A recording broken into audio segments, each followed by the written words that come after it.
Este es un proyecto de Caminante Ibérico. Les invitamos a visitar nuestro canal principal, donde encontrarán relatos de misterio, mitos y leyendas. Gracias por escucharnos. El arte de la guerra. Prólogo. Sun Tzu fue un general chino que vivió alrededor del siglo V a.C. La colección de ensayos sobre el arte de la guerra atribuida a Sun Tzu es el tratado más antiguo que se conoce sobre el tema. A pesar de su antigüedad, los consejos de Sun Tzu siguen manteniendo vigencia. El arte de la guerra es el mejor libro de estrategia de todos los tiempos. Inspiró a Napoleón, Maquiavelo, Mao Zedong y muchas más figuras históricas. Este libro, de 2500 años de antigüedad, es uno de los más importantes textos clásicos chinos, en el que, a pesar del tiempo transcurrido, ninguna de sus máximas ha quedado anticuada, ni hay un solo consejo que hoy no sea útil. Pero la obra del general Sun Tzu no es únicamente un libro de práctica militar, sino un tratado que enseña la estrategia suprema de aplicar con sabiduría el conocimiento de la naturaleza humana en los momentos de confrontación. No es, por tanto, un libro sobre la guerra, es una obra para comprender las raíces de un conflicto y buscar una solución. La mejor victoria es vencer sin combatir, nos dice Sun Tzu, y esa es la distinción entre el hombre prudente y el ignorante.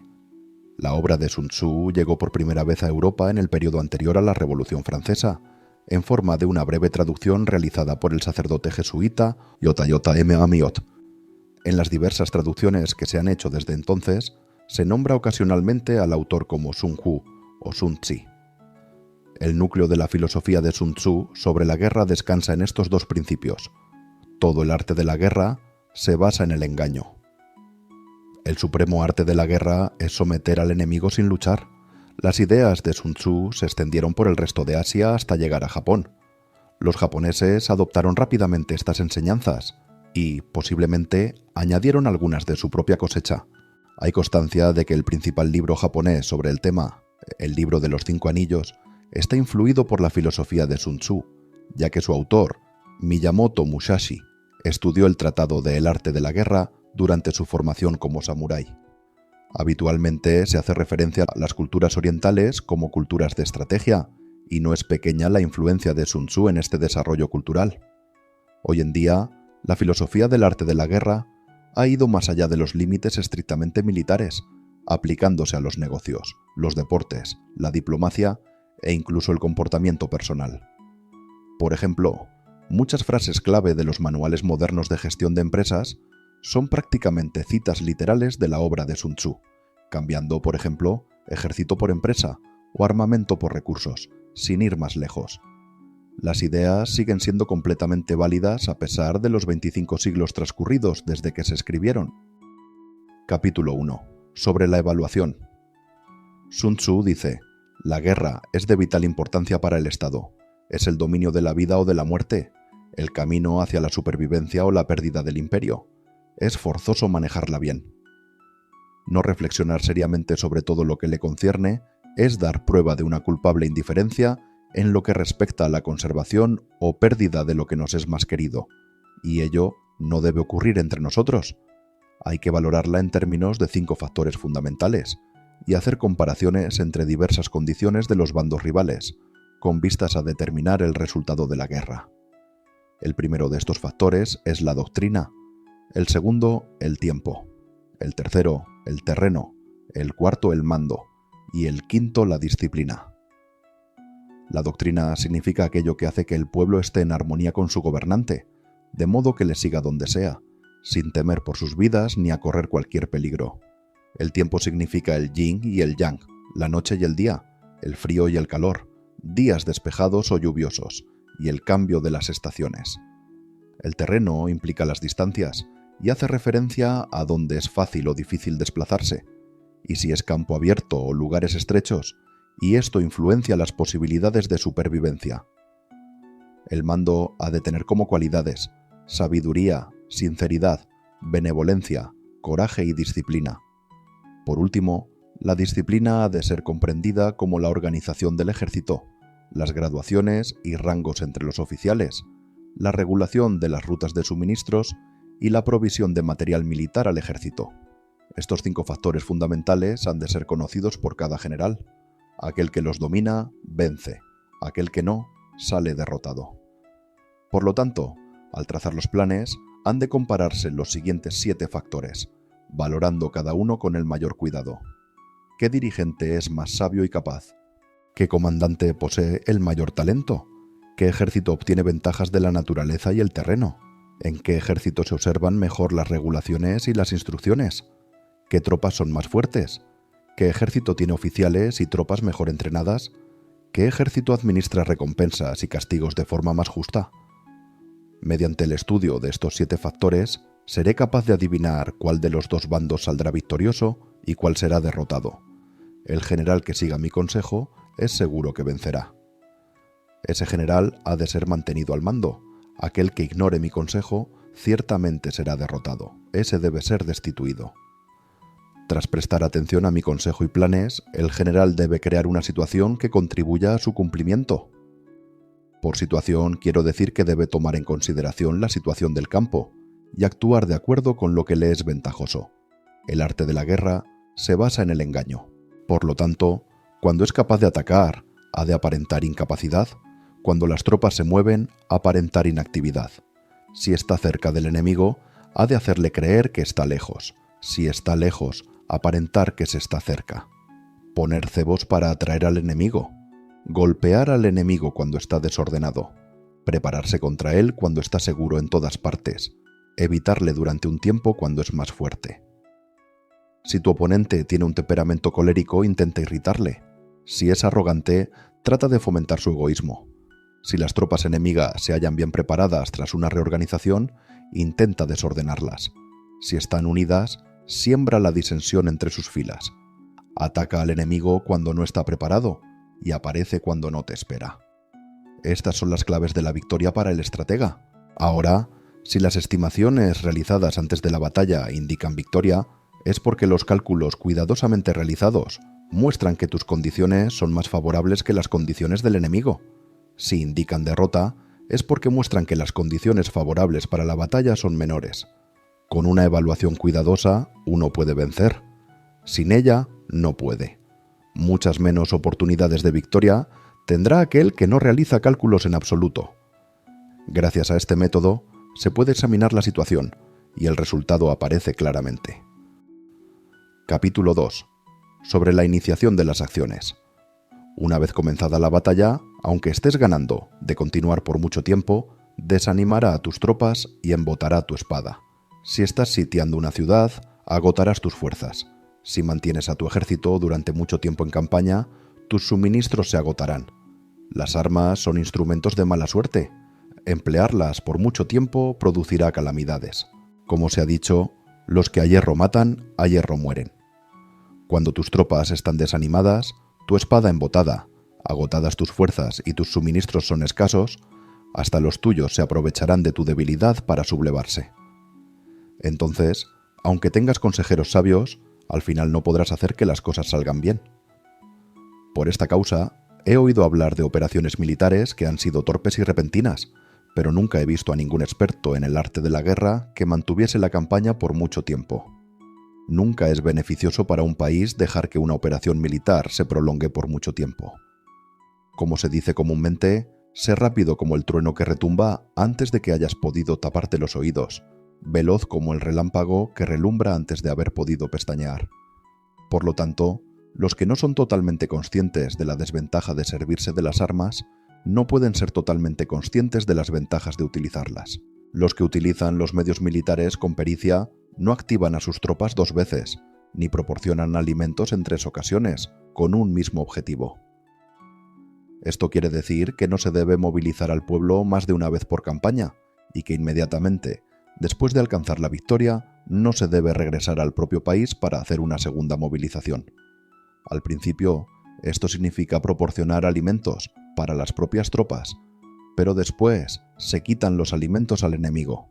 Si tomas los suministros de armas de tu propio país, pero quitas los alimentos al enemigo, puedes estar bien abastecido de armamento y de provisiones. Cuando un país se empobrece a causa de las operaciones militares, se debe al transporte de provisiones desde un lugar distante. Si las transportas desde un lugar distante, el pueblo se empobrecerá. Los que habitan cerca de donde está el ejército Pueden vender sus cosechas a precios elevados, pero se acaba de este modo el bienestar de la mayoría de la población. Cuando se transportan las provisiones muy lejos, la gente se arruina a causa del alto costo. En los mercados cercanos al ejército, los precios de las mercancías se aumentan.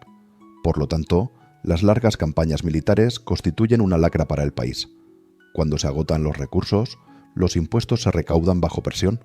Cuando el poder y los recursos se han agotado, se arruina el propio país. Se priva al pueblo de gran parte de su presupuesto, mientras que los gastos del gobierno para armamento se elevan. Los habitantes constituyen la base de un país. Los alimentos son la felicidad del pueblo. El príncipe debe respetar este hecho y ser sobrio y austero en sus gastos públicos. En consecuencia, un general inteligente lucha por desproveer al enemigo de sus alimentos. Cada porción de alimentos tomados al enemigo equivale a 20 que te suministras a ti mismo. Así pues, lo que arrasa al enemigo es la imprudencia y la motivación de los tuyos en asumir los beneficios de los adversarios. Cuando recompenses a tus hombres con los beneficios que ostentaban los adversarios, los harás luchar por propia iniciativa, y así podrás tomar el poder y la influencia que tenía el enemigo. Es por esto por lo que se dice que donde hay grandes recompensas, hay hombres valientes. Por consiguiente, en una batalla de carros, recompensa primero al que tome al menos 10 carros. Si recompensas a todo el mundo, no habrá suficiente para todos. Así pues, ofrece una recompensa a un soldado para animar a todos los demás. Cambia sus colores, de los soldados enemigos hechos prisioneros. Utilízalos mezclados con los tuyos. Trata bien a los soldados y préstales atención. Los soldados prisioneros deben ser bien tratados, para conseguir que en el futuro luchen para ti. A esto se llama vencer al adversario e incrementar por añadidura tus propias fuerzas. Si utilizas al enemigo para derrotar al enemigo, serás poderoso en cualquier lugar a donde vayas. Así pues, lo más importante en una operación militar es la victoria y no la persistencia. Esta última no es beneficiosa. Un ejército es como el fuego. Si no lo apagas, se consumirá por sí mismo. Por lo tanto, sabemos que el que está a la cabeza del ejército está a cargo de las vidas de los habitantes y de la seguridad de la nación. Capítulo 3. Sobre las proposiciones de la victoria y la derrota. Como regla general, es mejor conservar a un enemigo intacto que destruirlo. Capturar a sus soldados para conquistarlos y dominar a sus jefes. Un general decía: practica las artes marciales, calcula la fuerza de tus adversarios, haz que pierdan su ánimo y dirección, de manera que aunque el ejército enemigo esté intacto, sea inservible. Esto es ganar sin violencia. Si destruyes al ejército enemigo y matas a sus generales, asaltas sus defensas disparando, reúnes a una muchedumbre y usurpas un territorio, todo esto es ganar por la fuerza. Por esto, los que ganan todas las batallas no son realmente profesionales. Los que consiguen que se rindan impotentes los ejércitos ajenos sin luchar son los mejores maestros del arte de la guerra. Los guerreros superiores atacan mientras los enemigos están proyectando sus planes. Luego deshacen sus alianzas. Por eso, un gran emperador decía: el que lucha por la victoria frente a espadas desnudas no es un buen general. La peor táctica es atacar a una ciudad. Asediar, acorralar a una ciudad, solo se lleva a cabo como último recurso. Emplea no menos de 3 meses en preparar tus artefactos y otros 3 para coordinar los recursos para tu asedio. Nunca se debe atacar por cólera y con prisas. Es aconsejable tomarse tiempo en la planificación y coordinación del plan. Por lo tanto, un verdadero maestro de las artes marciales vence a otras fuerzas enemigas sin batalla, conquista otras ciudades sin asediarlas y destruye a otros ejércitos sin emplear mucho tiempo. Un maestro experto en las artes marciales deshace los planes de los enemigos, estropea sus relaciones y alianzas, le corta los suministros o bloquea su camino, venciendo mediante estas tácticas sin necesidad de luchar. Es imprescindible luchar contra todas las facciones enemigas para obtener una victoria completa, de manera que su ejército no quede acuartelado y el beneficio sea total. Esta es la ley del asedio estratégico. La victoria completa se produce cuando el ejército no lucha, la ciudad no es asediada, la destrucción no se prolonga durante mucho tiempo, y en cada caso el enemigo es vencido por el empleo de la estrategia. Así pues, la regla de la utilización de la fuerza es la siguiente: si tus fuerzas son 10 veces superiores a las del adversario, rodéalo. Si son 5 veces superiores, atácalo. Si son 2 veces superiores, divídelo. Si tus fuerzas son iguales en número, lucha si te es posible. Si tus fuerzas son inferiores, mantente continuamente en guardia, pues el más pequeño fallo te acarrearía las peores consecuencias. Trata de mantenerte al abrigo y evita en lo posible un enfrentamiento abierto con él. La prudencia y la firmeza de un pequeño número de personas pueden llegar a cansar y a dominar incluso a numerosos ejércitos. Este consejo se aplica en los casos en que todos los factores son equivalentes. Si tus fuerzas están en orden mientras que las suyas están inmersas en el caos, si tú y tus fuerzas están con ánimo y ellos desmoralizados, entonces, aunque sean más numerosos, puedes entrar en batalla. Si tus soldados, tus fuerzas, tu estrategia y tu valor son menores que las de tu adversario, entonces debes retirarte y buscar una salida. En consecuencia, si el bando más pequeño es obstinado, cae prisionero del bando más grande. Esto quiere decir que si un pequeño ejército no hace una valoración adecuada de su poder y se atreve a enemistarse con una gran potencia, por mucho que su defensa sea firme, inevitablemente se convertirá en conquistado. Si no puedes ser fuerte, pero tampoco sabes ser débil, serás derrotado.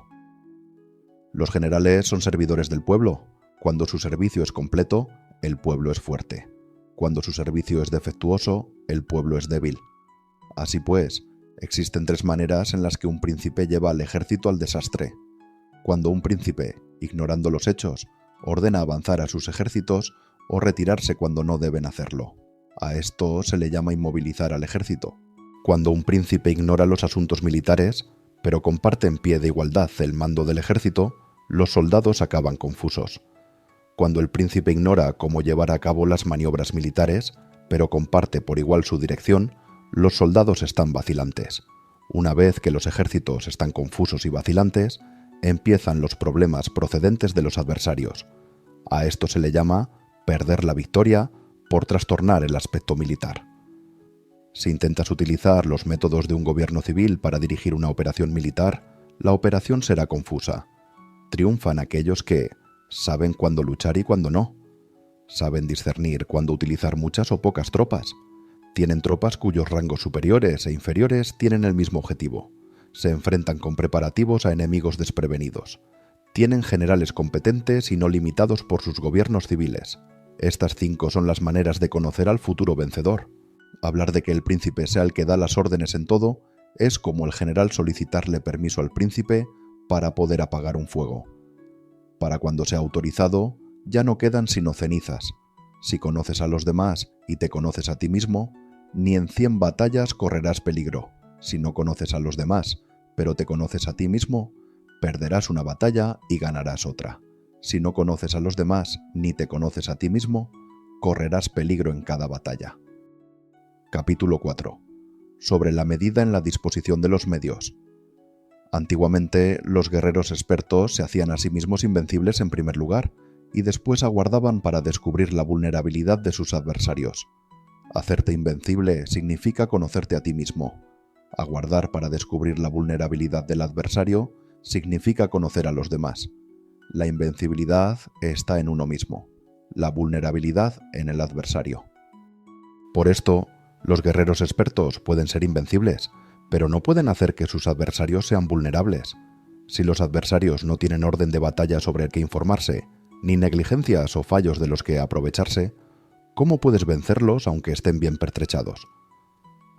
Por esto es por lo que se dice que la victoria puede ser percibida, pero no fabricada. La invencibilidad es una cuestión de defensa, la vulnerabilidad, una cuestión de ataque. Mientras no hayas observado vulnerabilidades en el orden de batalla de los adversarios, oculta tu propia formación de ataque y prepárate para ser invencible con la finalidad de preservarte. Cuando los adversarios tienen órdenes de batalla vulnerables, es el momento de salir a atacarlos. La defensa es para tiempos de escasez, el ataque para tiempos de abundancia. Los expertos en defensa se esconden en las profundidades de la tierra. Los expertos en maniobras de ataque se esconden en las más elevadas alturas del cielo. De esta manera pueden protegerse y lograr la victoria total. En situaciones de defensa, acalláis las voces y borráis las huellas, escondidos como fantasmas y espíritus bajo tierra, invisibles para todo el mundo. En situaciones de ataque, vuestro movimiento es rápido y vuestro grito fulgurante, veloz como el trueno y el relámpago. para los que no se puede uno preparar, aunque vengan del cielo. Prever la victoria cuando cualquiera la puede conocer no constituye verdadera destreza. Todo el mundo elogia la victoria ganada en batalla, pero esa victoria no es realmente tan buena. Todo el mundo elogia la victoria en la batalla, pero lo verdaderamente deseable es poder ver el mundo de lo sutil y darte cuenta del mundo de lo oculto, hasta el punto de ser capaz de alcanzar la victoria donde no existe forma. No se requiere mucha fuerza para levantar un cabello, no es necesario tener una vista aguda para ver el sol y la luna, ni se necesita tener mucho oído para escuchar el retumbar del trueno. Lo que todo el mundo conoce no se llama sabiduría. La victoria sobre los demás obtenida por medio de la batalla no se considera una buena victoria. En la antigüedad, los que eran conocidos como buenos guerreros vencían cuando era fácil vencer. Si solo eres capaz de asegurar la victoria tras enfrentarte a un adversario en un conflicto armado, esa victoria es una dura victoria. Si eres capaz de ver lo sutil y de darte cuenta de lo oculto, irrumpiendo antes del orden de batalla, la victoria así obtenida es una victoria fácil. En consecuencia, las victorias de los buenos guerreros no destacan por su inteligencia o su bravura. Así pues, las victorias que ganan en batalla no son debidas a la suerte.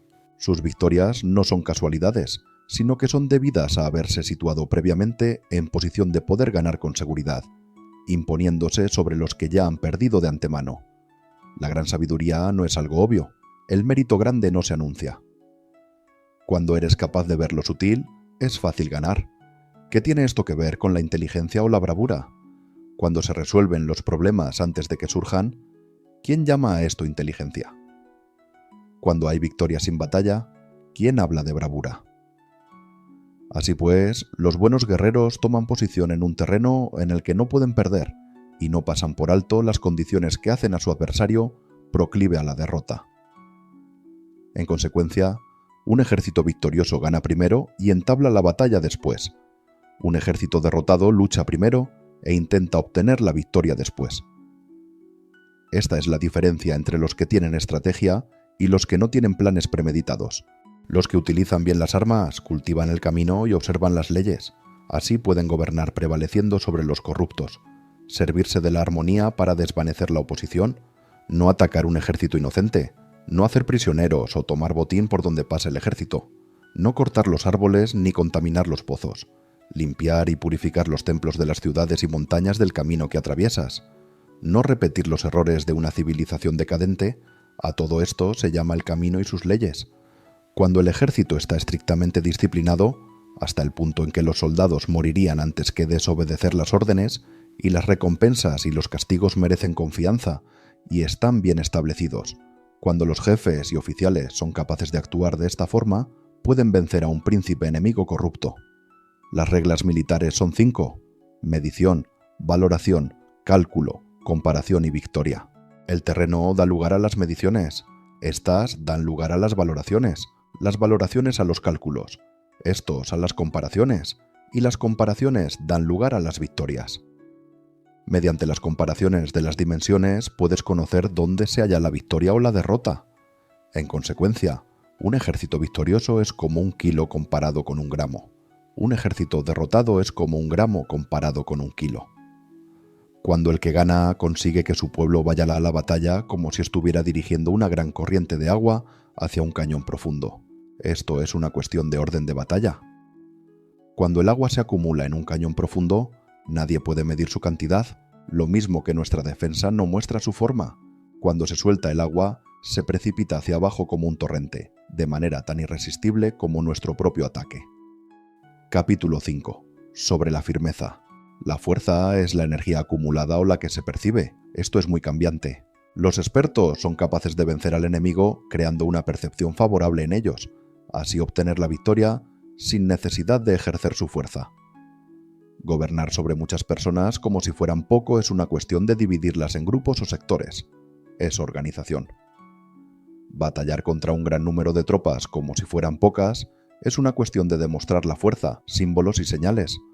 Se refiere a lograr una percepción de fuerza y poder en la oposición. En el campo de batalla, se refiere a las formaciones y banderas utilizadas para desplegar las tropas y coordinar sus movimientos. Lograr que el ejército sea capaz de combatir contra el adversario sin ser derrotado Es una cuestión de emplear métodos ortodoxos o heterodoxos. La ortodoxia y la heterodoxia no es algo fijo, sino que se utilizan como un ciclo. Un emperador que fue un famoso guerrero y administrador hablaba de manipular las percepciones de los adversarios sobre lo que es ortodoxo y heterodoxo, y después atacar inesperadamente, combinando ambos métodos hasta convertirlo en uno, volviéndose así indefinible para el enemigo. Que el efecto de las fuerzas sea como el de piedras arrojadas sobre huevos es una cuestión de lleno y vacío. Cuando induces a los adversarios a atacarte en tu territorio, su fuerza siempre está vacía, en desventaja, mientras que no compitas en lo que son los mejores, tu fuerza siempre estará llena. Atacar con lo vacío contra lo lleno es como arrojar piedras sobre huevos, de seguro se rompen. Cuando se entabla una batalla de manera directa, la victoria se gana por sorpresa. El ataque directo es ortodoxo, el ataque indirecto es heterodoxo. Solo hay dos clases de ataques en la batalla, el extraordinario por sorpresa y el directo ordinario, pero sus variantes son innumerables. Lo ortodoxo y lo heterodoxo se originan recíprocamente, como un círculo sin comienzo ni fin. ¿Quién podría agotarlos? Cuando la velocidad del agua que fluye alcanza el punto en el que puede mover las piedras, esta es la fuerza directa.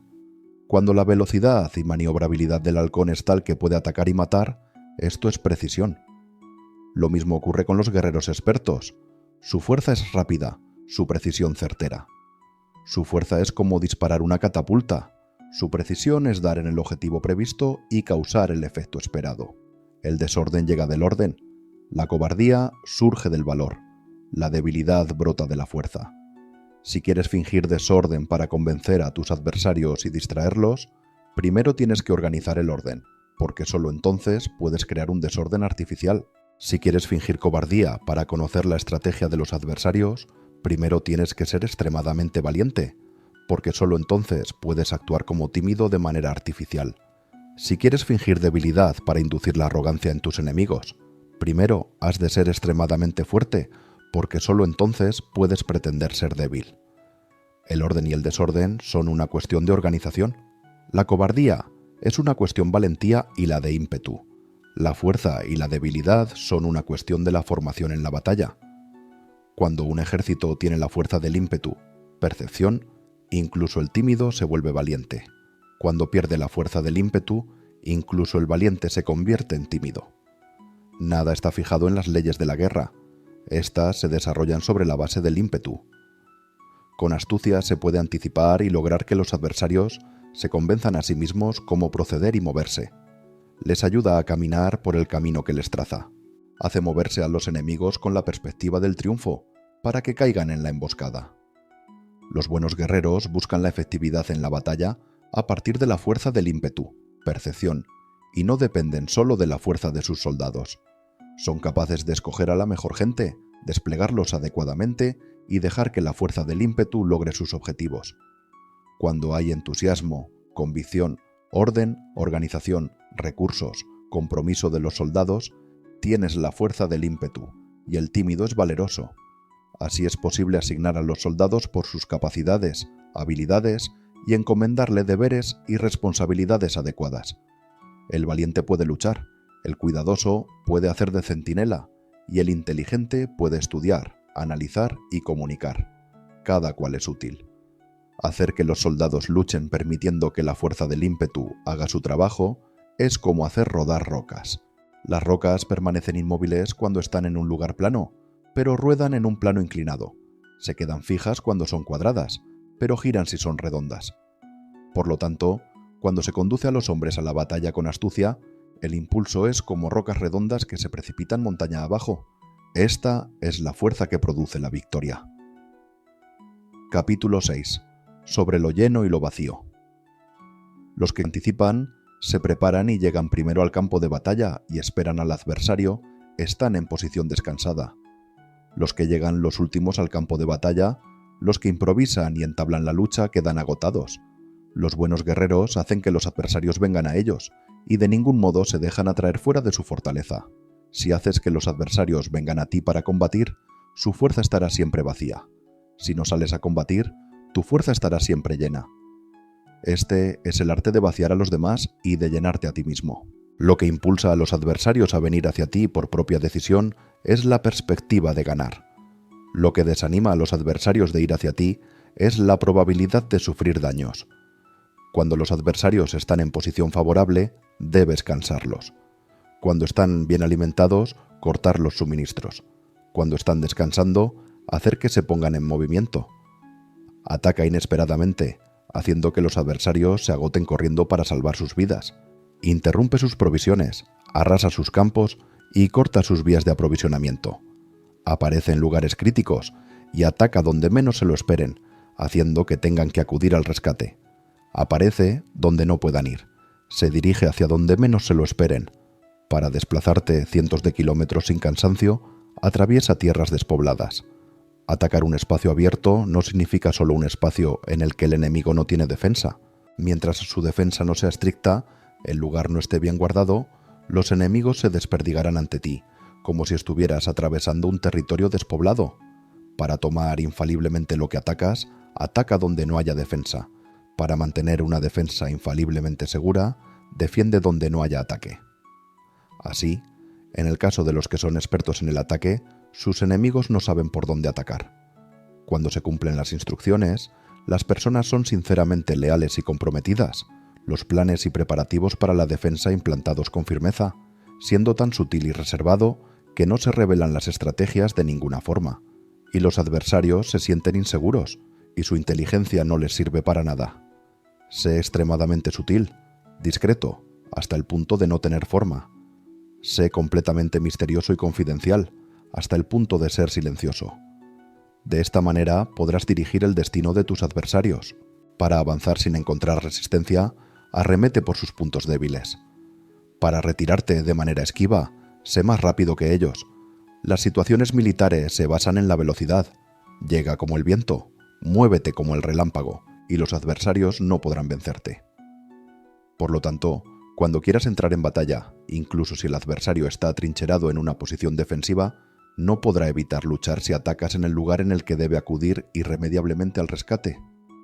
Cuando no quieras entrar en batalla, incluso si trazas una línea en el terreno que quieres conservar, el adversario no puede combatir contigo porque le das una pista falsa.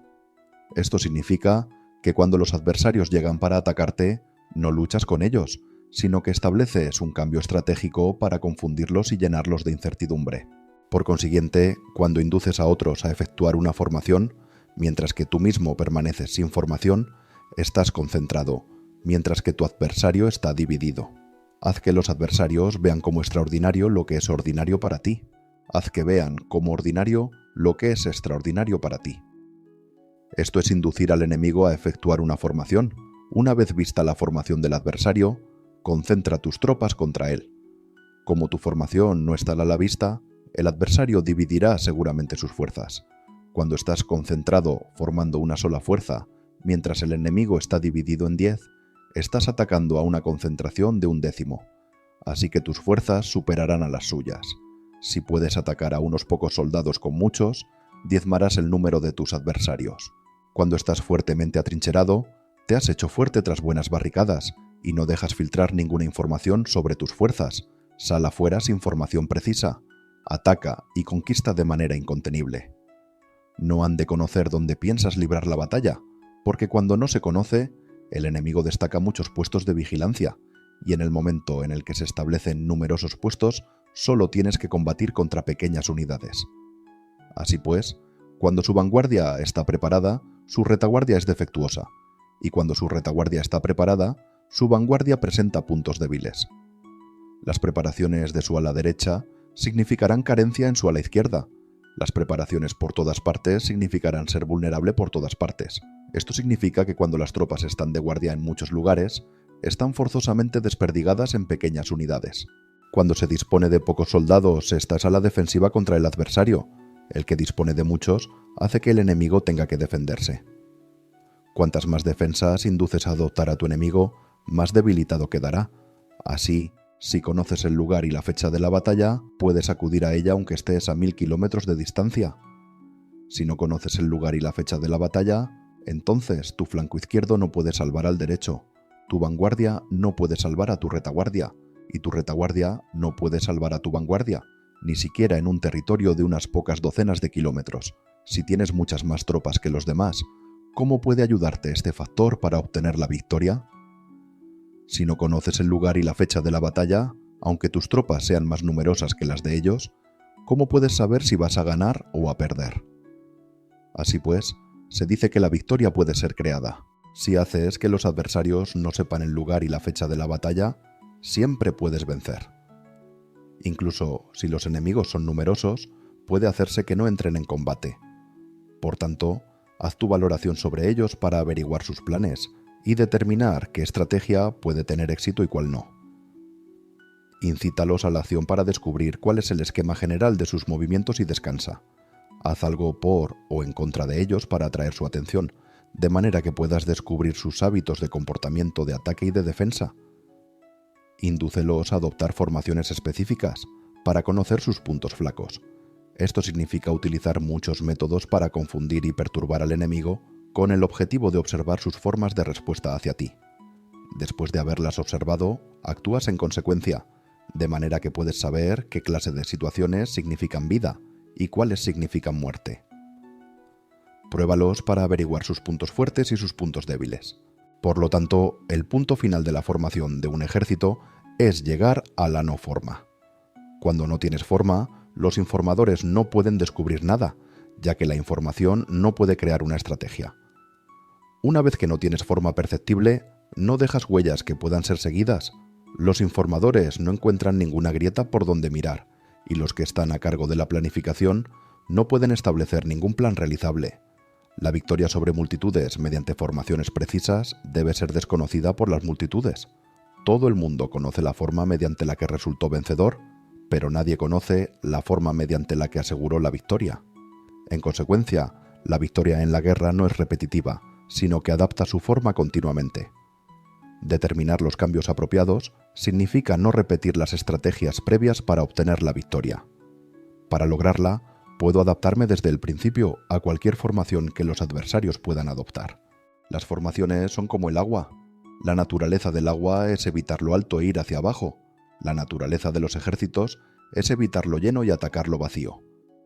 El flujo del agua está determinado por la tierra. La victoria viene determinada por el adversario. Así pues, un ejército no tiene formación constante, lo mismo que el agua no tiene forma constante. Se llama genio a la capacidad de obtener la victoria cambiando y adaptándose según el enemigo. Capítulo 7. Sobre el enfrentamiento directo e indirecto. La regla ordinaria para el uso del ejército es que el mando del ejército reciba órdenes de las autoridades civiles y después reúna y concentre a las tropas, acuartelándolas juntas. Nada es más difícil que la lucha armada. Luchar con otros cara a cara para conseguir ventajas es lo más arduo del mundo. La dificultad de la lucha armada es hacer cercanas las distancias largas y convertir los problemas en ventajas. Mientras que das la apariencia de estar muy lejos, empiezas tu camino y llegas antes que el enemigo. Por lo tanto, haces que su ruta sea larga, atrayéndole con la esperanza de ganar. Cuando emprendes la marcha después que los otros y llegas antes que ellos, conoces la estrategia de hacer que las distancias sean cercanas. Sírvete de una unidad especial para engañar al enemigo, atrayéndole a una falsa persecución, haciéndole creer que el grueso de tus fuerzas está muy lejos. Entonces lanzas una fuerza de ataque sorpresa que llega antes, aunque emprendió el camino después. Por consiguiente, la lucha armada puede ser provechosa y puede ser peligrosa. Para el experto es provechosa, para el inexperto peligrosa. Movilizar a todo el ejército para el combate en aras de obtener alguna ventaja tomaría mucho tiempo, pero combatir por una ventaja con un ejército incompleto tendría como resultado una falta de recursos. Si te movilizas rápidamente y sin parar día y noche, recorriendo el doble de la distancia habitual, y si luchas por obtener alguna ventaja a miles de kilómetros, tus jefes militares serán hechos prisioneros. Los soldados que sean fuertes llegarán allí primero, los más cansados llegarán después. Como regla general, solo lo conseguirá 1 de cada 10. Cuando la ruta es larga, las tropas se cansan. Si han gastado su fuerza en la movilización, llegan agotadas mientras que sus adversarios están frescos. Así pues, es seguro que serán atacadas. Combatir por una ventaja a 50 kilómetros de distancia frustrará los planes del mando, y, como regla general, solo la mitad de los soldados lo harán. Si se combate por obtener una ventaja a 30 kilómetros de distancia, solo 2 de cada 3 soldados los recorrerán.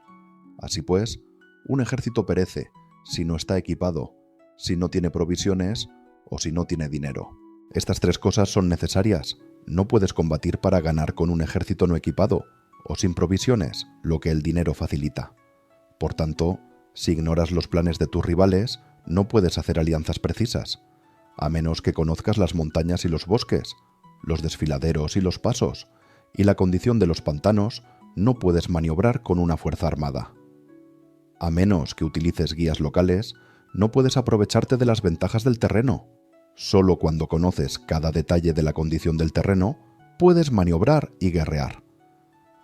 Por consiguiente, una fuerza militar se usa según la estrategia prevista, se moviliza mediante la esperanza de recompensa y se adapta mediante la división y la combinación.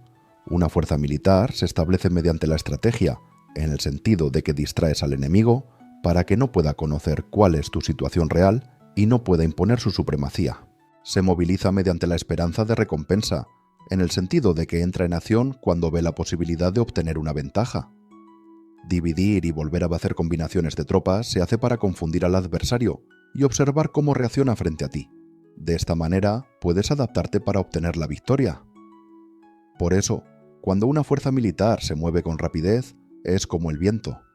Cuando va lentamente, es como el bosque. Es voraz como el fuego e inmóvil como las montañas. Es rápida como el viento en el sentido de que llega sin avisar y desaparece como el relámpago. Es como un bosque porque tiene un orden. Es voraz como el fuego que devasta una planicie sin dejar tras de sí ni una brizna de hierba. Es inmóvil como una montaña cuando se acuartela. Es tan difícil de conocer como la oscuridad. Su movimiento es como un trueno que retumba. Para ocupar un lugar, divide a tus tropas. Para expandir tu territorio, divide los beneficios. La regla general de las operaciones militares es desproveer de alimentos al enemigo todo lo que se pueda.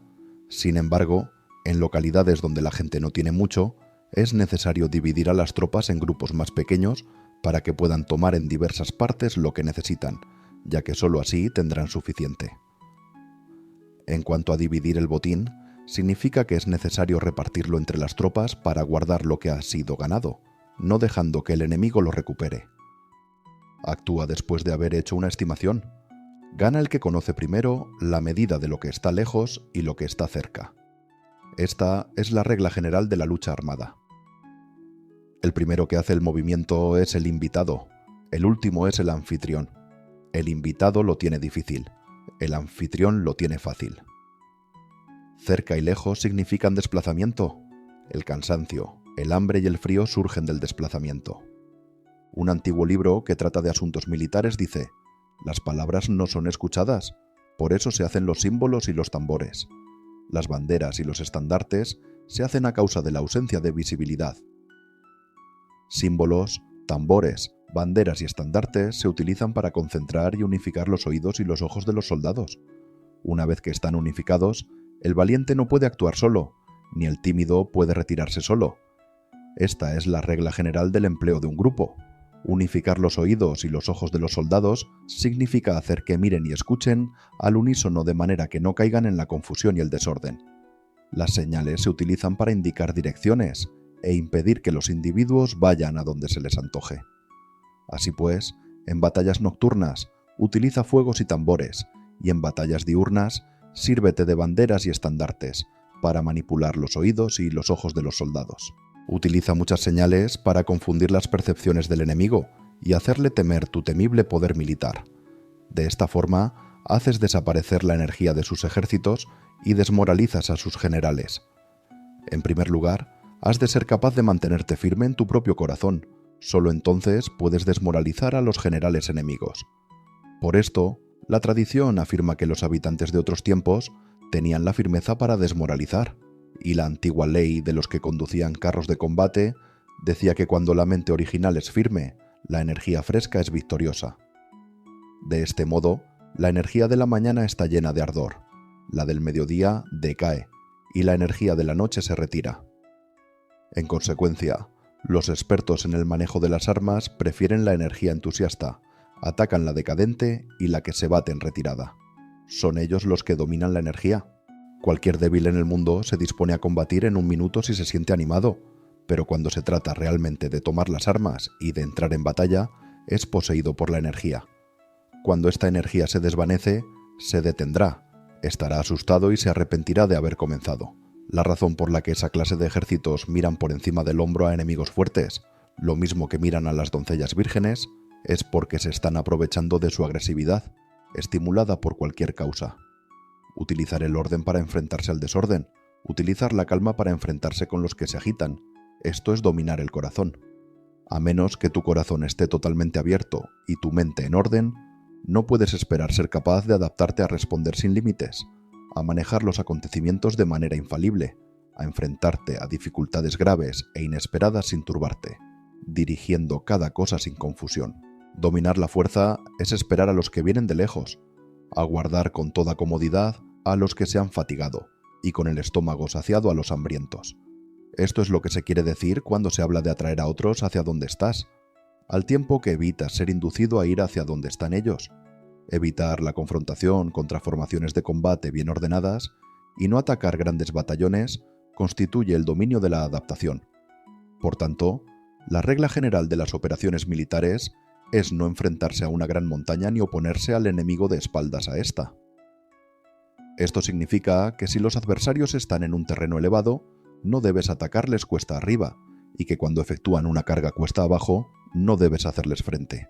No persigas a los enemigos cuando finjan una retirada, ni ataques tropas expertas. Si los adversarios huyen de repente antes de agotar su energía, seguramente hay emboscadas esperándote para atacar a tus tropas. En este caso, debes retener a tus oficiales para que no se lancen en su persecución. No consumas la comida de sus soldados. Si el enemigo abandona de repente sus provisiones, estas han de ser probadas antes de ser comidas, por si están envenenadas. No detengas a ningún ejército que esté en camino a su país. Bajo estas circunstancias, un adversario luchará hasta la muerte. Hay que dejarle una salida a un ejército rodeado. Muéstrales una manera de salvar la vida para que no estén dispuestos a luchar hasta la muerte, y así podrás aprovecharte para atacarles. No presiones a un enemigo desesperado. Un animal agotado seguirá luchando, pues esa es la ley de la naturaleza. Estas son las leyes de las operaciones militares. Capítulo 8. Sobre los 9 cambios. Por lo general, las operaciones militares están supeditadas al gobernante civil para dirigir al ejército. El general no debe levantar su campamento en un terreno difícil. Deja que se establezcan relaciones diplomáticas en las fronteras. No permanezcas en un territorio árido ni aislado. Cuando te halles en un terreno cerrado, prepara alguna estrategia y muévete. Cuando te halles en un terreno mortal, lucha. Terreno cerrado significa que existen lugares escarpados que te rodean por todas partes, de manera que el enemigo tiene movilidad y puede llegar e irse con libertad, pero a ti te es difícil salir y volver. Cada ruta debe ser estudiada para que sea la mejor. Hay rutas que no debes usar, ejércitos que no han de ser atacados, ciudades que no deben ser rodeadas, terrenos sobre los que no se debe combatir y órdenes de gobernantes civiles que no deben ser obedecidas. En consecuencia, los generales que conocen las variables posibles para aprovecharse del terreno saben cómo manejar las fuerzas armadas. Si los generales no saben cómo adaptarse de manera ventajosa, aunque conozcan la condición del terreno, no pueden aprovecharse de él. Si están al mando de ejércitos, pero ignoran las artes de la total adaptabilidad, aunque conozcan el objetivo a lograr, no pueden hacer que los soldados luchen por él. Si eres capaz de ajustar la campaña y cambiarla conforme al ímpetu de las fuerzas, entonces la ventaja permanece y los únicos que son perjudicados son los enemigos. Por esta razón, no existe una estructura permanente. Si puedes comprender totalmente este principio, puedes hacer que los soldados actúen en la mejor forma posible. Por lo tanto, las consideraciones de la persona inteligente siempre incluyen el analizar objetivamente el beneficio y el daño. Cuando considera el beneficio, su acción se expande. Cuando considera el daño, sus problemas pueden resolverse. El beneficio y el daño son interdependientes y los sabios los tienen en cuenta. Por ello, lo que retiene a los adversarios es el daño. Lo que les mantiene ocupados es la acción y lo que les motiva es el beneficio. Cansa a los enemigos manteniéndolos ocupados y no dejándoles respirar. Pero antes de lograrlo, tienes que realizar previamente tu propia labor. Esa labor consiste en desarrollar un ejército fuerte, un pueblo próspero, una sociedad armoniosa y una manera ordenada de vivir. Así pues, la norma general de las operaciones militares consiste en no contar con que el enemigo no acuda, sino confiar en tener los medios de enfrentarte a él, no contar con que el adversario no ataque, sino confiar en poseer lo que no puede ser atacado. Si puedes recordar siempre el peligro cuando estás a salvo y el caos en tiempos de orden, permanece atento al peligro y al caos mientras no tengan todavía forma, y evítalos antes de que se presenten. Esta es la mejor estrategia de todas. Por esto, existen 5 rasgos que son peligrosos en los generales.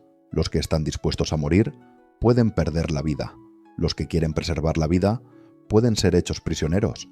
Los que son dados a los apasionamientos irracionales pueden ser ridiculizados. Los que son muy puritanos pueden ser deshonrados. Los que son compasivos pueden ser turbados. Si te presentas en un lugar que con toda seguridad los enemigos se precipitarán a defender, las personas compasivas se apresurarán invariablemente a rescatar a sus habitantes, causándose a sí mismos problemas y cansancio. Estos son 5 rasgos que constituyen defectos en los generales y que son desastrosos para las operaciones militares. Los buenos generales son de otra manera, se comprometen hasta la muerte, pero no se aferran a la esperanza de sobrevivir. Actúan de acuerdo con los acontecimientos, en forma racional y realista, sin dejarse llevar por las emociones ni estar sujetos a quedar confundidos. Cuando ven una buena oportunidad, son como tigres, en caso contrario, cierran sus puertas. Su acción y su no acción son cuestiones de estrategia, y no pueden ser complacidos ni enfadados. Capítulo 9. Sobre la distribución de los medios. Las maniobras militares son el resultado de los planes y las estrategias en la manera más ventajosa para ganar. Determinan la movilidad y efectividad de las tropas. Si vas a colocar tu ejército en posición de observar al enemigo, atraviesa rápido las montañas y vigílalos desde un valle. Considera el efecto de la luz y mantente en la posición más elevada del valle. Cuando combatas en una montaña, ataca desde arriba hacia abajo y no al revés. Combate estando cuesta abajo y nunca cuesta arriba. Evita que el agua divida tus fuerzas. Aléjate de las condiciones desfavorables lo antes que te sea posible. No te enfrentes a los enemigos dentro del agua. Es conveniente dejar que pasen la mitad de sus tropas y en ese momento dividirlas y atacarlas. No te sitúes río abajo. No camines en contra de la corriente ni en contra del viento.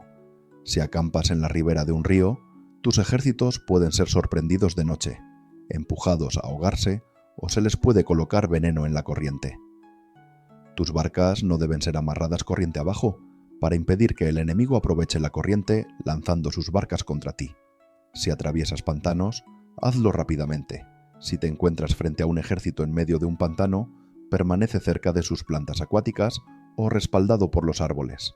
En una llanura, toma posiciones desde las que sea fácil maniobrar, manteniendo las elevaciones del terreno detrás y a tu derecha, estando las partes más bajas delante y las más altas detrás. Generalmente, un ejército prefiere un terreno elevado y evita un terreno bajo, aprecia la luz y detesta la oscuridad. Los terrenos elevados son estimulantes y, por lo tanto, la gente se halla a gusto en ellos. Además, son convenientes para adquirir la fuerza del ímpetu. Los terrenos bajos son húmedos, lo cual provoca enfermedades y dificulta el combate. Cuida de la salud física de tus soldados con los mejores recursos disponibles. Cuando no existe la enfermedad en un ejército, se dice que éste es invencible. Donde haya montículos y terraplenes, sitúate en su lado soleado, manteniéndolos siempre a tu derecha y detrás. Colocarse en la mejor parte del terreno es ventajoso para una fuerza militar. La ventaja en una operación militar consiste en aprovecharse de todos los factores beneficiosos del terreno. Cuando llueve río arriba y la corriente trae consigo la espuma, si quieres cruzarlo, espera a que escampe. Siempre que un terreno presente barrancos infranqueables, lugares cerrados, trampas, riesgos, grietas y prisiones naturales, debes abandonarlo rápidamente y no acercarte a él. En lo que a mí concierne, siempre me mantengo alejado de estos accidentes del terreno, de manera que los adversarios estén más cerca que yo de ellos. Doy la cara a estos accidentes, de manera que queden a espaldas del enemigo. Entonces, estás en situación ventajosa y él tiene condiciones desfavorables. Cuando un ejército se está desplazando, si atraviesa territorios montañosos con muchas corrientes de agua y pozos, o pantanos cubiertos de juncos, o bosques vírgenes llenos de árboles y vegetación, es imprescindible escudriñarlos totalmente y con cuidado, ya que estos lugares ayudan a las emboscadas y a los espías. Es esencial bajar del caballo y escudriñar el terreno, por si existen tropas escondidas para tenderte una emboscada. También podría ser que hubiera espías al acecho observándote y escuchando tus instrucciones y movimientos. Cuando el enemigo está cerca, pero permanece en calma, quiere decir que se halla en una posición fuerte. Cuando está lejos pero intenta provocar hostilidades, quiere que avances. Si, además, su posición es accesible, eso quiere decir que le es favorable. Si un adversario no conserva la posición que le es favorable por las condiciones del terreno y se sitúa en otro lugar conveniente, debe ser porque existe alguna ventaja táctica para obrar de esta manera. Si se mueven los árboles, es que el enemigo se está acercando. Si hay obstáculos entre los matorrales, es que has tomado un mal camino. La idea de poner muchos obstáculos entre la maleza es hacerte pensar que existen tropas emboscadas escondidas en medio de ella. Si los pájaros alzan el vuelo, hay tropas emboscadas en el lugar. Si los animales están asustados, existen tropas atacantes. Si se elevan columnas de polvo altas y espesas, hay carros que se están acercando. Si son bajas y anchas, se acercan soldados a pie. Humaredas esparcidas significan que se está cortando leña. Pequeñas polvaredas que van y vienen indican que hay que levantar el campamento. Si los emisarios del enemigo pronuncian palabras humildes, mientras que éste incrementa sus preparativos de guerra, esto quiere decir que va a avanzar. Cuando se pronuncian palabras altisonantes y se avanza ostentosamente, es señal de que el enemigo se va a retirar. Si sus emisarios vienen con palabras humildes, envía espías para observar al enemigo y comprobarás que está aumentando sus preparativos de guerra. Cuando los carros ligeros salen en primer lugar y se sitúan en los flancos, están estableciendo un frente de batalla. Si los emisarios llegan pidiendo la paz sin firmar un tratado, significa que están tramando algún complot. Si el enemigo dispone rápidamente a sus carros en filas de combate, es que está esperando refuerzos. No se precipitarán para un encuentro ordinario si no entienden que les ayudará, o debe haber una fuerza que se halla a esta distancia y que es esperada en un determinado momento para unir sus tropas y atacarte. Conviene anticipar, prepararse inmediatamente para esta eventualidad. Si la mitad de sus tropas avanza y la otra mitad retrocede, es que el enemigo piensa atraerte a una trampa. El enemigo está fingiendo en este caso confusión y desorden para incitarte a que avances.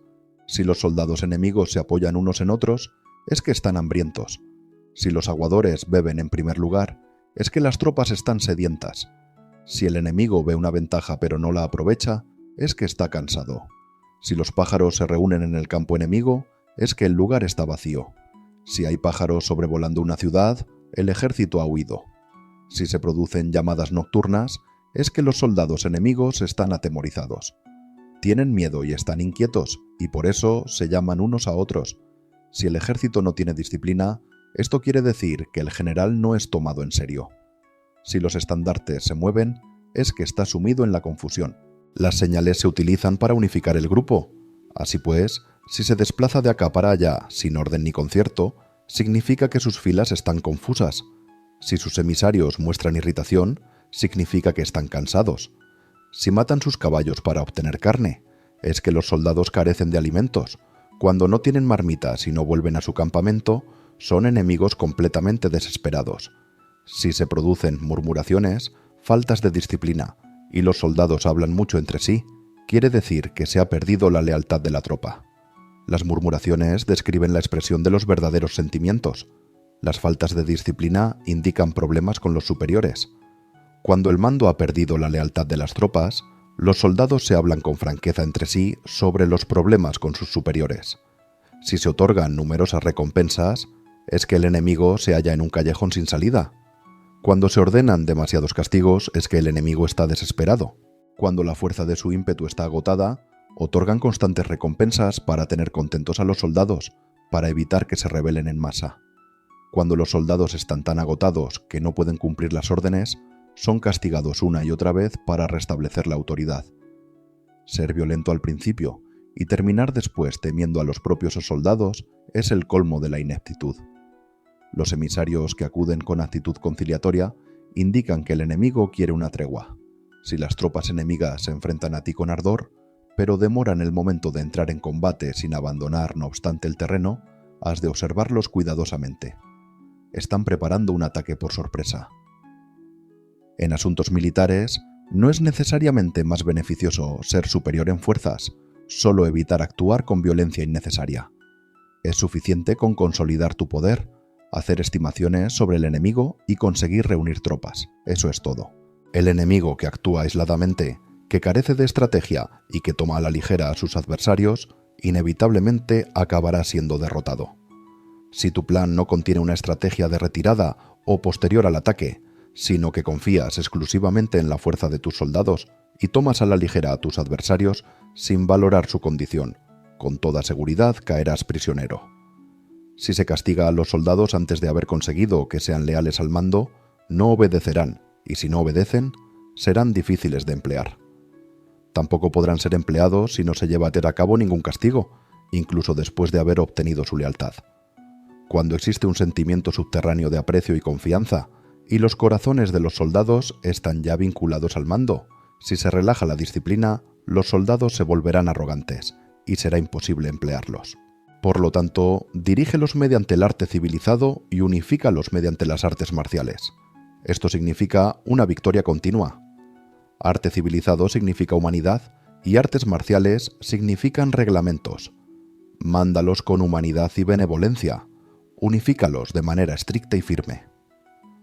Cuando la benevolencia y la firmeza son evidentes, es posible estar seguro de la victoria.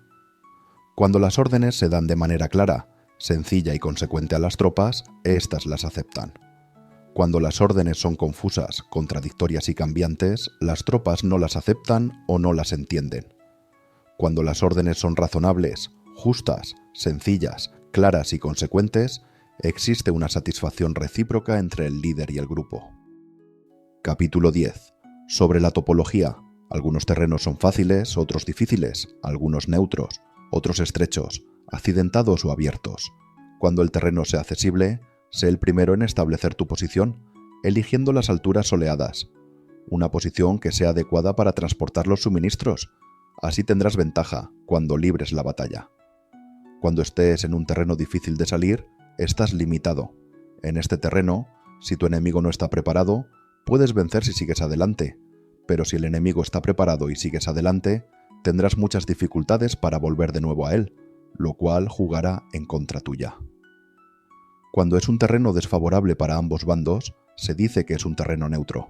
En un terreno neutro, incluso si el adversario te ofrece una ventaja, no te aproveches de ella. Retírate, induciendo a salir a la mitad de las tropas enemigas, y entonces caes sobre él aprovechándote de esta condición favorable. En un terreno estrecho, si eres el primero en llegar, debes ocuparlo totalmente y esperar al adversario. Si él llega antes, no lo persigas si bloquea los desfiladeros. Persíguelo solo si no los bloquea. En terreno accidentado, si eres el primero en llegar, debes ocupar sus puntos altos y soleados y esperar al adversario. Si éste los ha ocupado antes, retírate y no lo persigas. En un terreno abierto, la fuerza del ímpetu se encuentra igualada y es difícil provocarle a combatir de manera desventajosa para él. Entender estas 6 clases de terreno es la responsabilidad principal del general, y es imprescindible considerarlos. Estas son las configuraciones del terreno. Los generales que las ignoran salen derrotados. Así pues, entre las tropas están las que huyen, las que se retraen, las que se derrumban, las que se rebelan y las que son derrotadas. Ninguna de estas circunstancias constituyen desastres naturales, sino que son debidas a los errores de los generales. Las tropas que tienen el mismo ímpetu, pero que atacan en proporción de 1 contra 10, salen derrotadas. Los que tienen tropas fuertes, pero sus oficiales son débiles, quedan retraídos. Los que tienen soldados débiles al mando de oficiales fuertes, se verán en apuros. Cuando los oficiales superiores están encolerizados y son violentos, se enfrentan al enemigo por su cuenta y por despecho, y cuando los generales ignoran sus capacidades, el ejército se desmorona. Como norma general, para poder vencer al enemigo, todo el mando militar debe tener una sola intención y todas las fuerzas militares deben cooperar.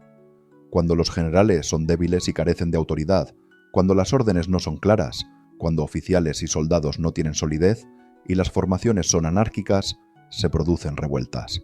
Los generales que son derrotados son aquellos que son incapaces de calibrar a los adversarios o entran en combate con fuerzas superiores en número o mejor equipadas, y aquellos que no seleccionan a sus tropas según los niveles de preparación de las mismas. Si empleas soldados sin seleccionar a los preparados de los no preparados, a los arrojados y a los timoratos, te estás buscando tu propia derrota. Estas son las 6 maneras de ser derrotado. La comprensión de estas situaciones es la responsabilidad suprema de los generales y deben ser consideradas. La primera es no calibrar el número de fuerzas. La segunda, la ausencia de un sistema claro de recompensas y castigos. La tercera, la insuficiencia de entrenamiento. La cuarta es la pasión irracional. La quinta es la ineficacia de la ley del orden. Y la sexta es el fallo de no seleccionar a los soldados fuertes y resueltos. La configuración del terreno puede ser un apoyo para el ejército. Para los jefes militares, el curso de la acción adecuada es calibrar al adversario para asegurar la victoria y calcular los riesgos y las distancias. Salen vencedores los que libran batallas conociendo estos elementos. Salen derrotados los que luchan ignorándolos. Por lo tanto, cuando las leyes de la guerra señalan una victoria segura, es claramente apropiado entablar batalla, incluso si el gobierno ha dado órdenes de no atacar. Si las leyes de la guerra no indican una victoria segura, es adecuado no entrar en batalla, aunque el gobierno haya dado la orden de atacar. De este modo se avanza sin pretender la gloria, se ordena la retirada sin evitar la responsabilidad, con el único propósito de proteger a la población y en beneficio también del gobierno. Así se rinde un servicio valioso a la nación. Avanzar y retirarse en contra de las órdenes del gobierno no se hace por interés personal, sino para salvaguardar las vidas de la población y en auténtico beneficio del gobierno. Servidores de esta talla son muy útiles para un pueblo. Mira por tus soldados como miras por un recién nacido, así estarán dispuestos a seguirte hasta los valles más profundos. Cuida de tus soldados como cuidas de tus queridos hijos, y morirán gustosamente contigo. Pero si eres tan amable con ellos que no los puedes utilizar, si eres tan indulgente que no les puedes dar órdenes, tan informal que no puedes disciplinarlos, tus soldados serán como niños mimados y por lo tanto inservibles. Las recompensas no deben utilizarse solas, ni debe confiarse solamente en los castigos. En caso contrario, las tropas, como niños mimosos, se acostumbran a disfrutar o a quedar resentidas por todo. Esto es dañino y los vuelve inservibles. Si sabes que tus soldados son capaces de atacar, pero ignoras si el enemigo es invulnerable a un ataque, tienes solo la mitad de posibilidades de ganar. Si sabes que tu enemigo es vulnerable a un ataque, pero ignoras si tus soldados son capaces de atacar, solo tienes la mitad de posibilidades de ganar. Si sabes que el enemigo es vulnerable a un ataque y tus soldados pueden llevarlo a cabo, pero ignoras si la condición del terreno es favorable para la batalla, tienes la mitad de probabilidades de vencer. Por lo tanto, los que conocen las artes marciales no pierden el tiempo cuando efectúan sus movimientos, ni se agotan cuando atacan. Debido a esto, se dice que cuando te conoces a ti mismo y conoces a los demás, la victoria no es un peligro. Cuando conoces el cielo y la tierra, la victoria es inagotable. Capítulo 11. Sobre las 9 clases de terreno. Conforme a las leyes de las operaciones militares, existen 9 clases de terreno. Si intereses locales luchan entre sí en su propio territorio, a este se le llama terreno de dispersión. Cuando los soldados están apegados a su casa y combaten cerca de su hogar, pueden ser dispersados con facilidad. Cuando penetras en un territorio ajeno, pero no lo haces en profundidad, a este se le llama territorio ligero. Esto significa que los soldados pueden regresar fácilmente, el territorio que puede resultarte ventajoso si lo tomas, y ventajoso al enemigo si es él quien lo conquista, se llama terreno clave. Un terreno de lucha inevitable es cualquier enclave defensivo o paso estratégico. Un territorio igualmente accesible para ti y para los demás se llama terreno de comunicación. El territorio que está rodeado por 3 territorios rivales y es el primero en proporcionar libre acceso a él a todo el mundo se llama terreno de intersección. El terreno de intersección es aquel en el que convergen las principales vías de comunicación uniéndolas entre sí. Sé el primero en ocuparlo y la gente tendrá que ponerse de tu lado. Si lo obtienes, te encuentras seguro. Si lo pierdes, corres peligro. Cuando penetras en profundidad en un territorio ajeno y dejas detrás muchas ciudades y pueblos, a este terreno se le llama difícil. Es un terreno del que es difícil regresar. Cuando atraviesas montañas boscosas, desfiladeros abruptos u otros accidentes difíciles de atravesar, a esto se le llama terreno desfavorable. Cuando el acceso es estrecho y la salida es tortuosa, de manera que una pequeña unidad enemiga puede atacarte, aunque tus tropas sean más numerosas, a este se le llama terreno cercado. Si eres capaz de una gran adaptación, puedes atravesar este territorio. Si solo puedes sobrevivir en un territorio luchando con rapidez, y si es fácil morir si no lo haces, a este se le llama terreno mortal. Las tropas que se encuentran en un terreno mortal están en la misma situación que si se encontraran en una barca que se hunde o en una casa ardiendo. Así pues, no combatas en un terreno de dispersión, no te detengas en un terreno ligero, no ataques en un terreno clave, ocupado por el enemigo. No dejes que tus tropas sean divididas en un terreno de comunicación. En terrenos de intersección, establece comunicaciones. En terrenos difíciles, entra aprovisionado. En terrenos desfavorables, continúa marchando. En terrenos cercados, haz planes. En terrenos mortales, lucha. En un terreno de dispersión, los soldados pueden huir.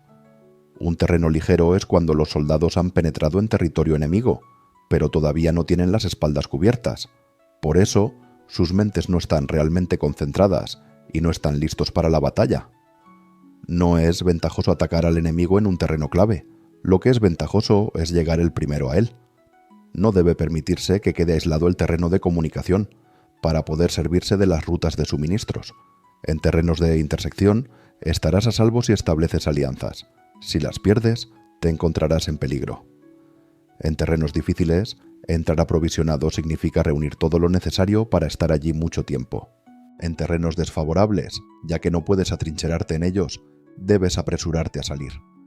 En terrenos cercados, introduce tácticas sorpresivas. Si las tropas caen en un terreno mortal, todo el mundo luchará de manera espontánea. Por esto se dice, sitúa a las tropas en un terreno mortal y sobrevivirán.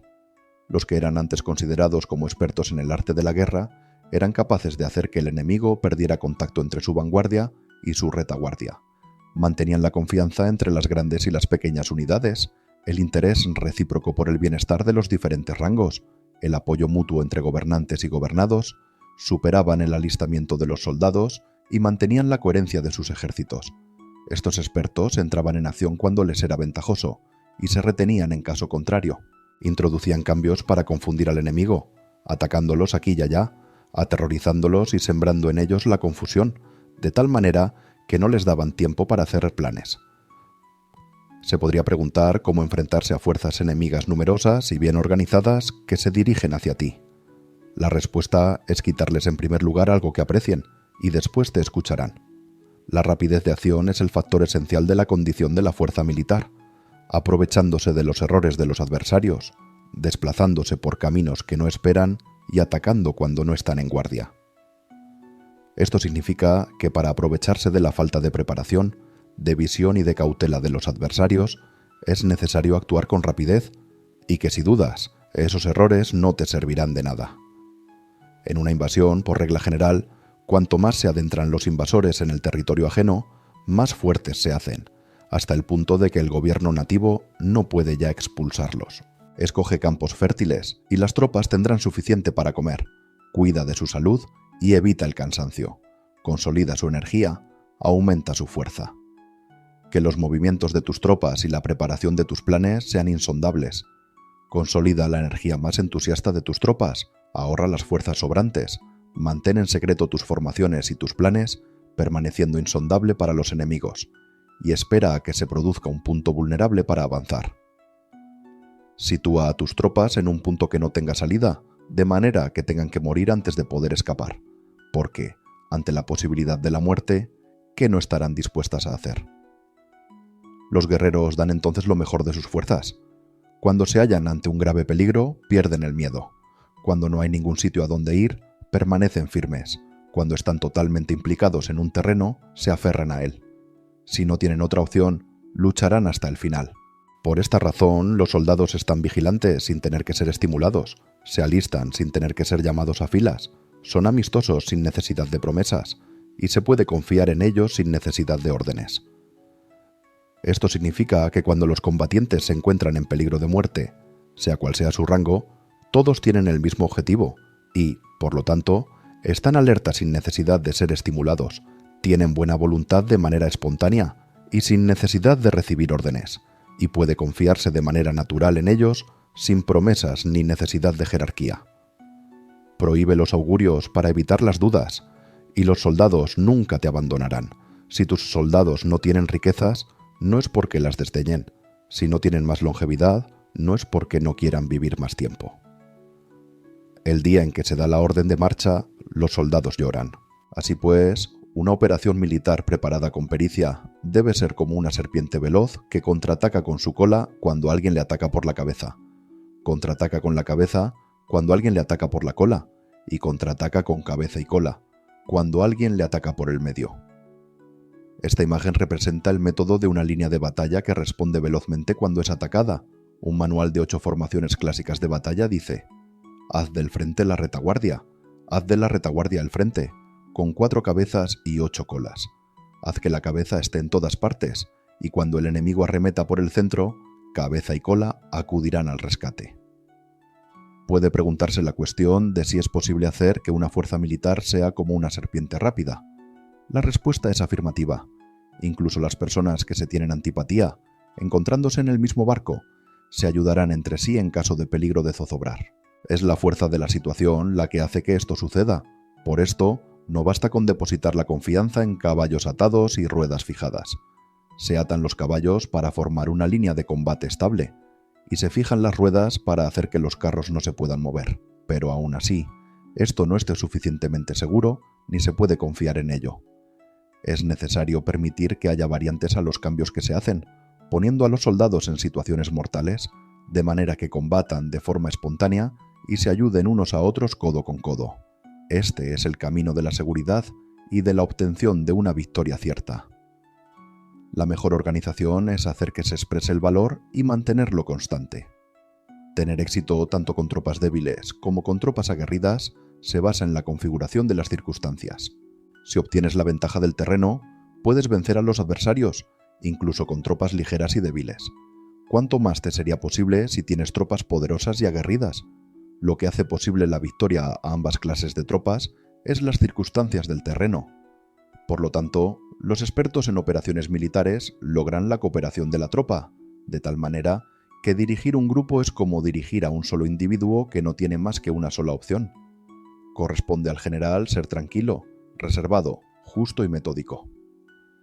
Sus planes son tranquilos y absolutamente secretos para que nadie pueda descubrirlos. Su mando es justo y metódico, así que nadie se atreve a tomarlo a la ligera. Puede mantener a sus soldados sin información y en completa ignorancia de sus planes. Cambia sus acciones y revisa sus planes, de manera que nadie pueda reconocerlos. Cambia de lugar su emplazamiento y se desplaza por caminos sinuosos, de manera que nadie pueda anticiparse. Puedes ganar cuando nadie puede entender en ningún momento cuáles son tus intenciones. Dice un gran hombre: el principal engaño que se valora en las operaciones militares no se dirige solo a los enemigos, sino que empieza por las propias tropas, para hacer que le sigan a uno sin saber a dónde van. Cuando un general fija una meta en sus tropas, es como el que sube a un lugar elevado y después retira la escalera. Cuando un general se adentra muy en el interior del territorio enemigo, está poniendo a prueba todo su potencial. Ha hecho quemar las naves a sus tropas y destruir sus casas. Así las conduce como un rebaño y todos ignoran hacia dónde se encaminan. Incumbe a los generales reunir a los ejércitos y ponerlos en situaciones peligrosas. También han de examinar las adaptaciones a los diferentes terrenos, las ventajas de concentrarse o dispersarse, y las pautas de los sentimientos y situaciones humanas.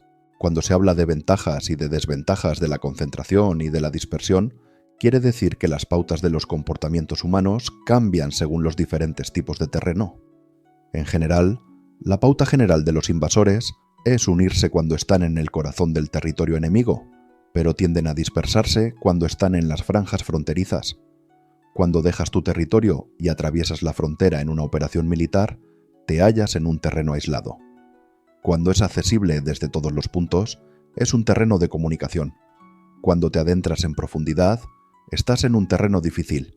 Cuando penetras poco, estás en un terreno ligero. Cuando a tus espaldas se hallen espesuras infranqueables y delante pasajes estrechos, estás en un terreno cercado. Cuando no haya ningún sitio a donde ir, se trata de un terreno mortal. Así pues, en un terreno de dispersión, yo unificaría las mentes de los soldados. En un terreno ligero, las mantendría en contacto. En un terreno clave, les haría apresurarse para tomarlo. En un terreno de intersección, prestaría atención a la defensa. En un terreno de comunicación, establecería sólidas alianzas. En un terreno difícil, aseguraría suministros continuados. En un terreno desfavorable, urgiría hasta mis tropas a salir rápidamente de él. En un terreno cercado, cerraría las entradas. En un terreno mortal, indicaría a mis tropas que no existe ninguna posibilidad de sobrevivir. Por esto, la psicología de los soldados consiste en resistir cuando se ven rodeados, luchar cuando no se puede evitar y obedecer en casos extremos. Hasta que los soldados no se ven rodeados, no tienen la determinación de resistir al enemigo hasta alcanzar la victoria. Cuando están desesperados, presentan una defensa unificada. Por ello, los que ignoran los planes enemigos no pueden preparar alianzas. Los que ignoran las circunstancias del terreno no pueden hacer maniobrar a sus fuerzas. Los que no utilizan guías locales no pueden aprovecharse del terreno. Los militares de un gobierno eficaz deben conocer todos estos factores. Cuando el ejército de un gobierno eficaz ataca a un gran territorio, el pueblo no se puede unir. Cuando su poder sobrepasa a los adversarios, es imposible hacer alianzas. Si puedes averiguar los planes de tus adversarios, aprovéchate del terreno y haz maniobrar al enemigo de manera que se encuentre indefenso. En este caso, ni siquiera un gran territorio puede reunir suficientes tropas para detenerte. Por lo tanto, si no luchas por obtener alianzas, ni aumentas el poder de ningún país, pero extiendes tu influencia personal amenazando a los adversarios, todo ello hace que el país y las ciudades enemigas sean vulnerables. Otorga recompensas que no estén reguladas y da órdenes desacostumbradas. Considera la ventaja de otorgar recompensas que no tengan precedentes. Observa cómo el enemigo hace promesas sin tener en cuenta los códigos establecidos. Maneja las tropas como si fueran una sola persona. Empléalas en tareas reales, pero no les hables. Motívalas con recompensas, pero no les comentes los perjuicios posibles. Emplea a tus soldados solo en combatir, sin comunicarles tu estrategia. Déjales conocer los beneficios que les esperan, pero no les hables de los daños potenciales.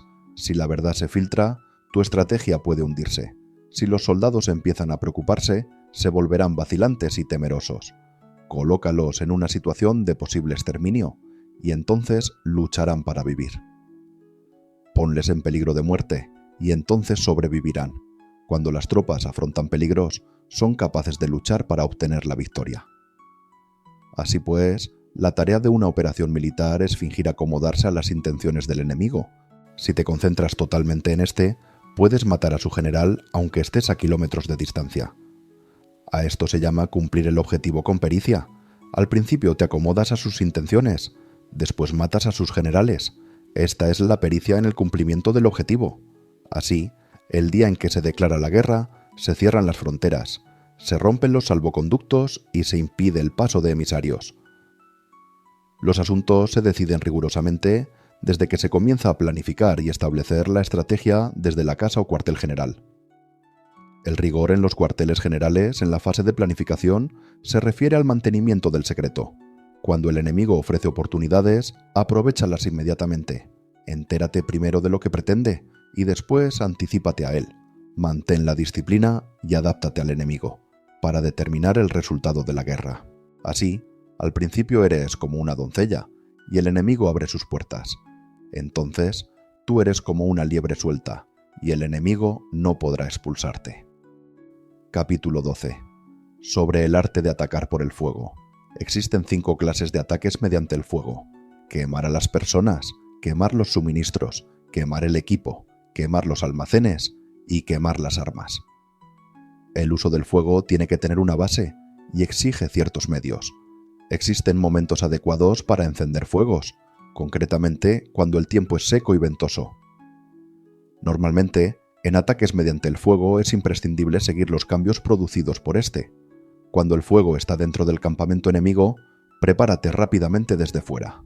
Si los soldados se mantienen en calma cuando el fuego sea declarado, espera y no ataques. Cuando el fuego alcance su punto álgido, síguelo, si puedes. Si no, espera. En general, el fuego se utiliza para sembrar la confusión en el enemigo y así poder atacarle.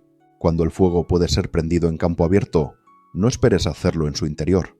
Hazlo cuando sea oportuno. Cuando el fuego sea atizado por el viento, no ataques en dirección contraria a este. No es eficaz luchar contra el ímpetu del fuego, porque el enemigo luchará en este caso hasta la muerte. Si ha soplado el viento durante el día, a la noche amainará. Un viento diurno cesará al anochecer. Un viento nocturno cesará al amanecer. Los ejércitos han de saber que existen variantes de las 5 clases de ataques mediante el fuego y adaptarse a estas de manera racional. No basta saber cómo atacar a los demás con el fuego, es necesario saber cómo impedir que los demás te ataquen a ti. Así pues, la utilización del fuego para apoyar un ataque significa claridad, y la utilización del agua para apoyar un ataque significa fuerza. El agua puede incomunicar, pero no puede arrasar. El agua puede utilizarse para dividir a un ejército enemigo, de manera que su fuerza se desuna y la tuya se fortalezca. El que gana combatiendo o lleva a cabo un asedio victorioso sin recompensar a los que han hecho méritos, trae mala fortuna y se hace merecedor de ser llamado avaro. Por eso se dice que un gobierno esclarecido lo tiene en cuenta, y un buen mando militar recompensa el mérito. No moviliza a sus tropas cuando no hay ventajas que obtener, no actúa cuando no hay nada que ganar, ni lucha cuando no existe peligro. Las armas son instrumentos de mal augurio, y la guerra es un asunto peligroso. Es indispensable impedir una derrota desastrosa, y por lo tanto, no vale la pena movilizar un ejército por razones insignificantes. Las armas solo deben utilizarse cuando no existe otro remedio. Un gobierno no debe movilizar un ejército por ira, y los jefes militares no deben provocar la guerra por cólera. Actúa cuando sea beneficioso, en caso contrario, desiste. La ira puede convertirse en alegría y la cólera en placer, pero a un pueblo destruido no puede hacérsele renacer, y la muerte no puede convertirse en vida. En consecuencia, un gobierno esclarecido presta atención a todo esto, y un buen mando militar lo tiene en cuenta. Esta es la manera de mantener a la nación a salvo y de conservar intacto a su ejército. Capítulo 13. Sobre la concordia y la discordia. Una operación militar significa un gran esfuerzo para el pueblo, y la guerra puede durar muchos años hasta obtener una victoria. Así pues, fallar en conocer la situación de los adversarios por economizar en aprobar gastos para investigar y estudiar a la oposición es extremadamente inhumano, y no es típico de un buen jefe militar, de un consejero de gobierno, ni de un gobernante victorioso. Por lo tanto, lo que posibilita a un gobierno inteligente y a un mando militar sabio vencer a los demás y lograr triunfos extraordinarios es esa información esencial. La información previa no puede obtenerse de fantasmas ni espíritus, ni se puede tener por analogía, ni descubrir mediante cálculos. Debe obtenerse de personas que conozcan la situación del adversario.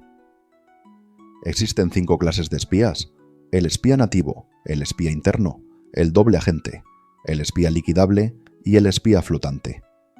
Cuando están activos todos ellos, nadie conoce sus rutas. A esto se le llama genio organizativo y se aplica al gobernante. Los espías nativos se contratan entre los habitantes de una localidad. Los espías internos se contratan entre los funcionarios enemigos. Los agentes dobles se contratan entre los espías enemigos. Los espías liquidables transmiten falsos datos a los espías enemigos. Los espías flotantes vuelven para traer sus informes. Entre los funcionarios del régimen enemigo se hallan aquellos con los que se puede establecer contacto y a los que se puede sobornar para averiguar la situación de su país y descubrir así cualquier plan que se trame contra uno. También pueden ser utilizados para crear desavenencias y desarmonía.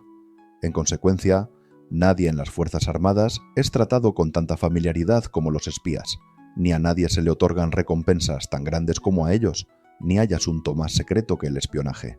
Si no se trata bien a los espías, pueden convertirse en renegados y trabajar para el enemigo. No se pueden utilizar a los espías sin sagacidad y conocimiento. No puede uno servirse de espías sin humanidad y justicia. No se puede obtener la verdad de los espías sin sutileza. Ciertamente, es un asunto muy delicado. Los espías son útiles en todas partes. Cada asunto requiere un conocimiento previo. Si algún asunto de espionaje es divulgado antes de que el espía haya informado, este y el que lo haya divulgado deben eliminarse. Siempre que quieras atacar a un ejército, asediar una ciudad o atacar a una persona, has de conocer previamente la identidad de los generales que la defienden, de sus aliados, sus visitantes, sus centinelas y de sus criados. Así pues, haz que tus espías averigüen todo sobre ellos. Siempre que vayas a atacar y a combatir, debes conocer primero los talentos de los servidores del enemigo, y así puedes enfrentarte a ellos según sus capacidades. Debes buscar a agentes enemigos que hayan venido a espiarte, sobornarlos e inducirlos a pasarse a tu lado, para poder utilizarlos como agentes dobles. Con la información obtenida de esta manera, puedes encontrar espías nativos y espías internos para contratarlos. Con la información obtenida de estos, puedes fabricar información falsa sirviéndote de espías liquidables. Con la información así obtenida, puedes hacer que los espías flotantes actúen según los planes previstos.